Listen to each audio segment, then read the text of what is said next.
Good morning, children. Let's discuss India relief features. Already we uploaded 2 videos. This is third one.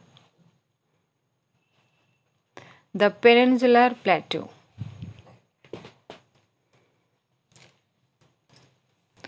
The Indian Plateau is also known as the Peninsular Plateau as it is surrounded by the sea on three sides.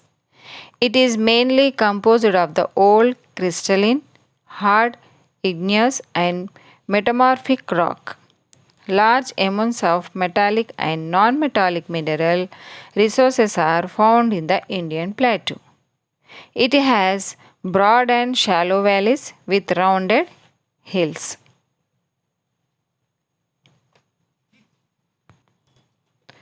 The Peninsular Plateau consists of two broad divisions, namely the Central Highlands, Malwa Plateau, and the Deccan Plateau on the physical map of India.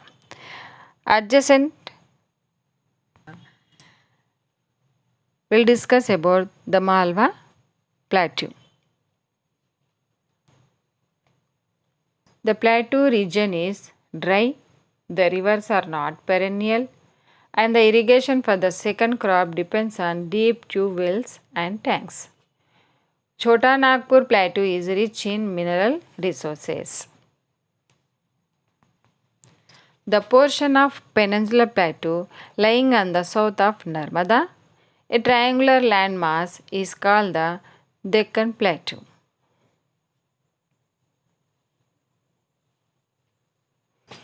Satpura range forms the north edge while the Mahadev, the Kaimur range and a portion of Maikal range are the eastern edges.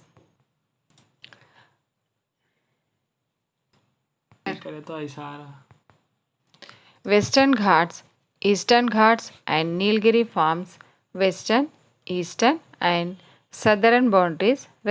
Now let's discuss about Ghats.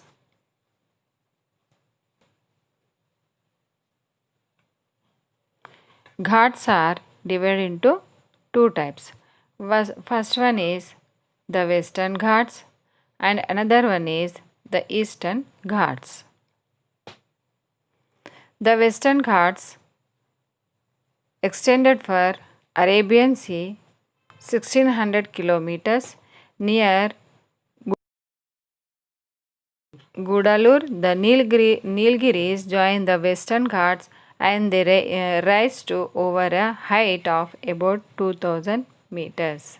The famous hill station Udagamandalam, popularly known as Ooty.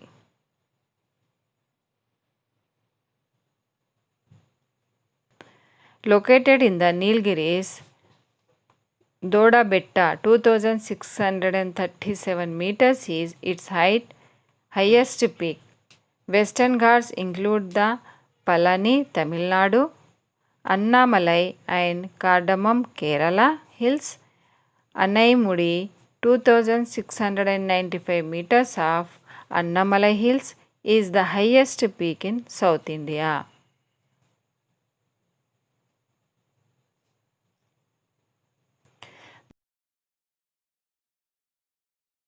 The Eastern Ghats.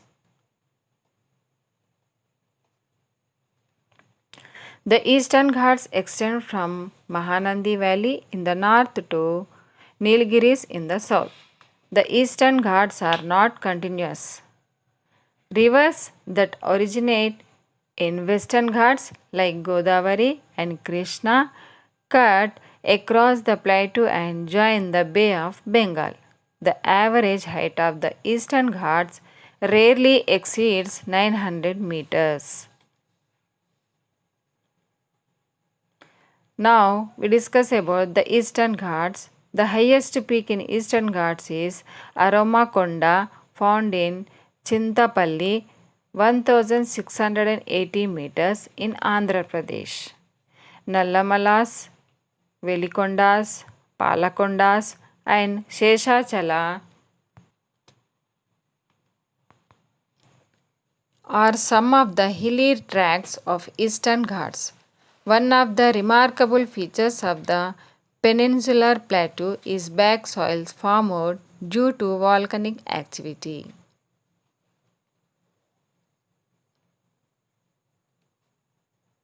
The Thar Desert. The Thar Desert is located on the leeward side of Aravallis. Receives very little rainfall and ranging from 100 to 150 millimeter per year.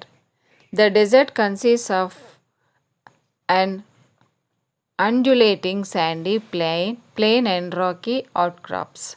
It occupies much of western Rajasthan. It has an arid climate with very low vegetation cover. Streams appear during rainy season and disappear soon after. Luni is the only river in this area. These internal drainage rivers fill into the lakes and do not reach the sea. Coastal plains. Coastal plains are divided into two parts. First one is the western coast, another one is the eastern coast. The western coast starts from the run of Kutch and ends at Kanyakumari. It is narrower than the east coast. This plain is uneven and broken by hilly terrain. It can be divided into three parts. The western coast divided into three parts. First one is Konkan coast. Second one is Kanara coast. Third one is Malabar coast. Konkan coast is also known as the northern part, and the Kanara coast also known as the middle part.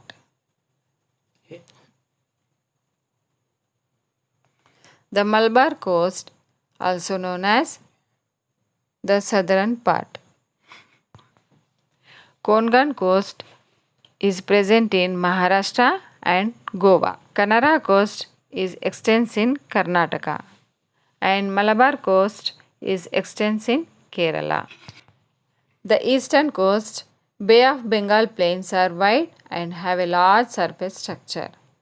It stretches from Mahanadi in Odisha to Kaveri Delta in Tamil Nadu. These plains are formed by rivers Mahanadi, Godavari, Krishna and Kaveri and are very fertile. These coastal plains are known by different names locally. Utkal coast in Odisha, Sirkar coast, Andhra Pradesh, Coromandel coast in Tamil Nadu. The islands. There are two groups of islands, Andaman and Nicobar Islands, stretched in Bay of Bengal, and Lakshadweep Islands in the Arabian Sea. Andaman and Nicobar Islands is an elevated portion of submerged mountains, parts running from Myanmar mountain Arkan Yoma. In Andaman and Nicobar Islands, Narkondam and Beren Islands are of volcanic origin. The southernmost tip of India is found in Nicobar Island called as Indira Point, which was submerged during the 2004 tsunami. Lakshadweep. Lakshadweep Islands are of coral origin. Its total geographic area is 32 square kilometers. This group of islands is famous for great variety of flora and fauna. Conclusion. In conclusion, it is important to note that there is a vast diversity in the landforms in which Indian people live.